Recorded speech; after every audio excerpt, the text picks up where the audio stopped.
Polda Metro Jaya menggelar gelar perkara khusus terkait kasus tudingan ijazah palsu Presiden ke-7 RI Joko Widodo, Jokowi, pada Senin, 15 Desember 2025. Gelar perkara ini dilakukan sebagai respons atas permohonan pihak tersangka serta bagian dari mekanisme evaluasi penanganan perkara. Dalam kegiatan ini, kubu Rai Suryo CS dipastikan hadir bersama timnya.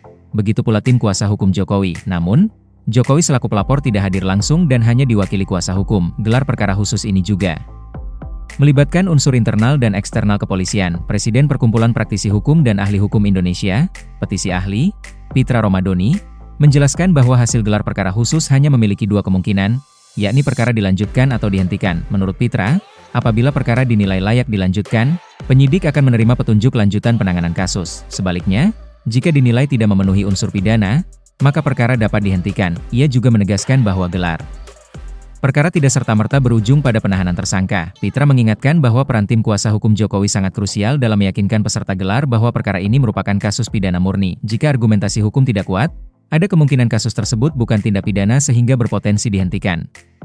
Kuasa hukum Rai Suryo CS menegaskan akan menyoroti sejumlah aspek dalam gelar perkara khusus terkait kasus dugaan ijazah palsu Presiden ke-7 RI Joko Widodo yang digelar di Polda Metro Jaya, Senin, 15 Desember 2025. Ahmad Hozinuddin, kuasa hukum Rai Suryo CS, mengatakan pihaknya akan mengevaluasi dan mengoreksi proses gelar perkara untuk memastikan semua tahapan dan prosedur berjalan sesuai ketentuan. Hal pertama yang menjadi fokus adalah aspek kewenangan penyidik Polda Metro Jaya. Apakah proses penyelidikan dan penyidikan yang dilakukan penyidik Polda Metro Jaya sesuai dengan ketentuan peraturan perundang-undangan yang berlaku atau dilakukan dengan menyalahgunakan wewenang atau bertindak secara sewenang-wenang, ujar Hozinuddin. Hal kedua yang menjadi perhatian adalah kepatuhan prosedural. Hozinuddin menekankan proses tahapan dan prosedur harus dilakukan tanpa cacat prosedur. Apakah proses tahapan dan prosedur sudah dilakukan sebagaimana diatur dalam ketentuan peraturan perundang-undangan, tidak melanggar asas-asas hukum pidana, dan tentu saja kalau melanggar ini akan menjadi catatan daripada cacat prosedur, ucapnya. Selain itu, kuasa hukum juga menuntut agar ijazah asli Joko Widodo dapat ditunjukkan dalam forum gelar perkara sebagai substansi utama yang memicu perdebatan publik. Kami ingin agar secara substansi masalah yang bikin gaduh seluruh rakyat, yakni ijazah, bisa ditunjukkan dalam proses gelar perkara, tambah Hozinuddin.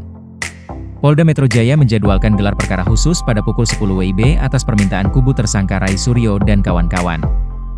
Gelar perkara ini akan melibatkan pihak internal maupun eksternal kepolisian. Dari internal Polri, hadir perwakilan Inspektorat Pengawasan Umum, Irwasum, Divisi Profesi dan Pengamanan, Propam, serta Divisi Hukum, Divkum. Sementara itu, pihak eksternal diwakili oleh Komisi Kepolisian Nasional, Kompolnas, dan Ombudsman Republik Indonesia.